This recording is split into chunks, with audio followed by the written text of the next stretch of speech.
नमस्कार, मैं मनीष स्वागत करता हूं आपको अपने इस यूट्यूब चैनल पे। दोस्तों, बीएसएससी इंटर लेवल फर्स्ट में कुछ जो चीज़ें रह गई है, यानी कि जो कुछ डाउट है उसी के बारे में हम डिस्कस करेंगे। देखिए, एक डाउट ये है कि जो नया नॉन क्रीमी लेयर का जो सर्टिफिकेट है वो सबमिट किया गया है, क्या वो एक्सेप्ट मान्य होगा। और दूसरा एक पॉइंट है, क्या सेकंड लिस्ट ऑफ काउंसलिंग निकलेगी। दोनों पॉइंट पे हम बारीकी से चर्चा करेंगे, क्योंकि मैं भी इसका एक अभ्यर्थी हूँ। तो मैं समझ पा रहा हूँ, इतने दिनों से इस एग्ज़ाम को फॉलो कर रहा हूँ, तकरीबन 8 साल से ऑब्जर्व कर रहा हूँ। तो मैं अपने एक्सपीरियंस के आधार पे और जो काउंसलिंग हुई उसके एक्सपीरियंस के आधार पे मैं क्या अनुमान लगाता हूँ और कैसा ऐसा होगा कि नहीं होगा, ये भी हम आंकड़ों से देखने की कोशिश करेंगे। देखिए, सबसे पहले तो जो एनसीएल वाला मामला है, वो कंट्राडिक्शन तब हो जाती है कि एक में मान्य है, एक में नहीं है। जैसा कि आपने देखा होगा, सीजीएल में इन्होंने मान्य किया था नया वाला। लेकिन अगर हम बात करें इंटर लेवल में, इसलिए मान नहीं किया जा रहा है क्योंकि वो बोल रहे हैं कि हमारे मतलब ऑब्जर्वेशन में नहीं आया था। जब ये मुद्दा उठा उनके सामने, बोर्ड के सामने, कि सर आपने उसमें क्यों मान्य किया था, इसमें क्यों नहीं मान किया, तो वो बोले कि ये वाला मैटर उस समय हाईलाइट नहीं हुआ था, जिसकी वजह से नज़रअंदाज कर दिया गया।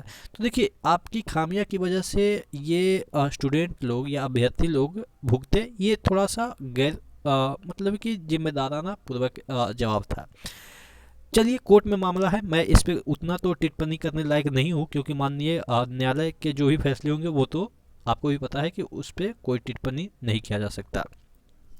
लेकिन आप जानते हैं कि जिस तरीके से ये वाला मुद्दा है वो आपके आरक्षण से रिलेटेड है, और आरक्षण का जो मुद्दा होता है वो इतना सेंसिटिव होता है कि अगर कोर्ट अगर इसको कोई भी फैसला दे, अगर मान्य ना करे या मान्य करे, अगर मान्य करता है तो पर भी लफड़ा है, नहीं मान्य करता है तो पर भी लफड़ा है।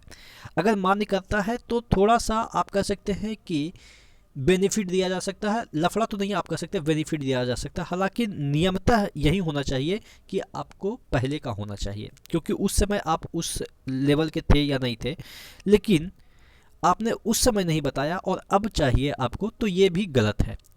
और आपको भी पता है कि सुप्रीम कोर्ट का जो वर्डिक्ट आया था उसमें ये ऐसा कहा गया था कि आप किसी को फोर्स नहीं कर सकते हैं कि इतना साल पुराना लाओ, ठीक है।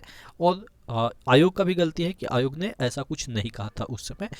तो सभी मुद्दों को और सभी पक्षों को एक आउट व्यू देखकर ऐसा ही लगता है कि कोर्ट इसमें अभ्यर्थियों के पक्ष में ही फैसला देगी, जहाँ तक मुझे लगता है, क्योंकि कोर्ट किसी के हक छीनने नहीं देगी।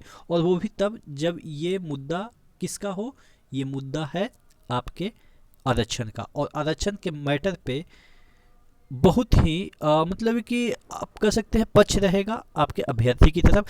तो जो इसीलिए ये देखिए, इसमें बोर्ड को भी पता है कि जो न्यायालय है वो फैसला अभ्यर्थियों को ही पक्ष में सुनाएगा, इसलिए दोबारा काउंसलिंग करवाना ना पड़े, इसलिए उसने पहले ही एनसीएल जो सर्टिफिकेट है वो आपके रख लिए हैं। वो अलग बात है कि रिमार्क में कुछ भी लिखा हो, लेकिन उनको भी पता है कि इन फ्यूचर हम ही हारेंगे, इसलिए पहले से ही हम रख लेते हैं। अगर हमारे पक्ष में फैसला आता है तो अच्छी बात है, नहीं आती है तो हमने तो एनसीएल को रखा ही है, तुरंत वहाँ से वहीं से जो भी एनसीएल है उसी के अकॉर्डिंग हम मेरिट लिस्ट निकाल देंगे। तो ये बोर्ड को भी पता है, और न्यायालय के बारे में तो आपको पता ही है कि न्यायालय लगभग अभ्यर्थी की तरफ ही फैसला देगी, ऐसा लोगों का ऑब्जर्वेशन है। और डेटा भी ऐसी कहता है कि हमेशा इस तरह के जो केस होते हैं उसमें अभ्यर्थी की ही जीत होती है।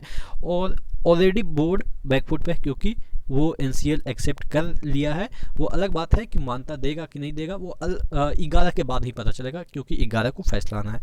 तो ये वाला आप मान के चलो कि श्योर ही है। अब बात कर लेते हैं सेकंड लिस्ट काउंसलिंग आएगी कि नहीं आएगी। देखिए, अगर बोर्ड का, मैं आपको देखिए फैक्ट बताता हूँ, आप बुरा मत मानिएगा, जिनका हुआ है या नहीं हुआ है वो अलग मैटर है, मैं आपको रियलिटी से वाकिफ़ कराता हूँ। बोर्ड अगर चाहती कि सीट नहीं खाली जाए तो जिस तरीके से उन्होंने काउंसलिंग के लिए जितने अभ्यर्थियों को बुलाया है उतना कम नहीं बुलाता। और आपने देखा होगा दरोगा का जो स्टे लगा हुआ था वो अब जाके ख़त्म हो गया। अब देखिए दोनों का कनेक्शन आपको समझ में आ रहा होगा।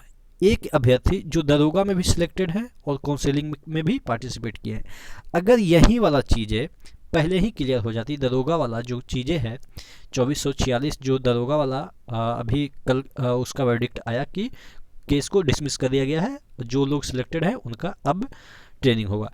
तो ये वाला फैसला पहले आ गया होता, ये वाला फैसला पहले आ गया, चलो फैसला की बात ही अलग है, इस पे कोर्ट संज्ञान ही ना लिया होता, ये मैटर वहाँ तक जाता ही नहीं, तो क्या होता कि जो अभ्यर्थी आपके सिलेक्टेड थे, एसआई में सिलेक्टेड थे यानी कि दरोगा में सिलेक्टेड थे, वो ट्रेनिंग पे होते।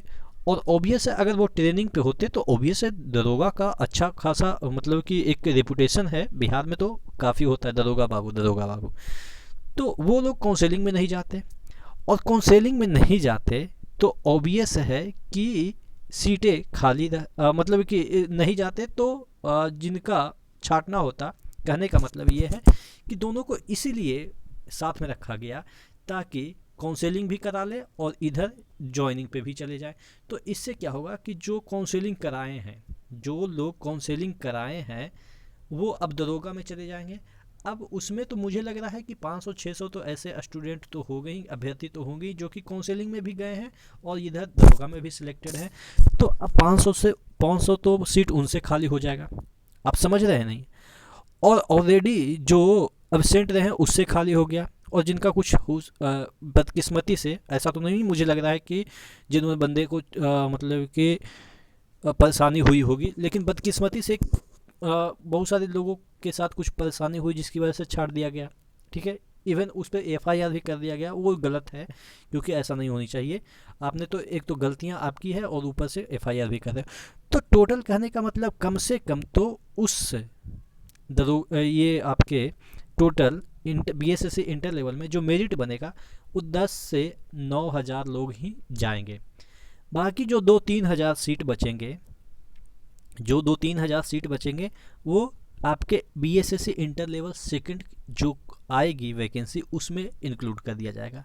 और सरकार क्या कहेगी कि हमने तो इतना वैकेंसी निकाल दिया, एक्चुअल में वो वैकेंसी इंटर लेवल फर्स्ट का ही होगा, लेकिन सरकार ने अपनी चालाकी दिखा के सीटें खाली करने की कोशिश की, और यहाँ पे एनसीएल का भी चीज़ें डाल के उन्होंने सीटें खाली करने की कोशिश की, लेकिन यहाँ पे उनका नहीं चल रहा है क्योंकि न्यायालय में चला गया है बात। तो कम से कम तो 2-3 हज़ार सीट तो बजाना ही चाहते हैं जिससे कि वो वाहवाही लूटे अगले बार इसका वैकेंसी निकाल के। तो टोटल कहने का मतलब ये है कि सेकंड लिस्ट ऑफ काउंसलिंग मुझे तो नहीं लग रहा है कि आएगा, क्योंकि उनका यही है कि नहीं हमको सीट बचानी है। इतना 13,000-12,000 सीट जो निकाल दिए वो तो मांझी जी की कृपा थी कि वो निकाल दिए, लेकिन अब तो नीतीश सरकार भुगत रहे हैं, तो सोच रहे हैं कि उसी को कैसे कम किया जाए। अब कैसे कम किया जाए तो इसके लिए तरह तरह के हथकंडे अपना रहे हैं कि जो कभी बिहार एसएससी का जो रिजल्ट है उसको इससे टकरा देते हैं, एसआई से टकरा देते हैं ताकि बच्चे एक जगह ज्वाइन करें तो दूसरी जगह सीट खाली रह जाए। तो इस तरीके का जो चीज़ें हैं वो पॉलिटिक्स वाली चीज़ें हैं जो कि आप भी समझते होंगे, क्योंकि आप सिलेक्टेड बंदे हैं तो इतना तो समझदार हो ही गए होंगे मुझे लगता है। ठीक है, तो ये चीज़ें हैं, दोनों आपको क्लियर हो गया कि एक पॉजिटिव है कि ये मान्य होगा, और ये चीज़ें मुझे नहीं लगती है कि सेकंड काउंसलिंग आएगी। आप क्या सोचते हैं नीचे कमेंट बॉक्स में कमेंट करके जरूर बताएंगे। नेक्स्ट वीडियो मिलते हैं, तब तक के लिए धन्यवाद।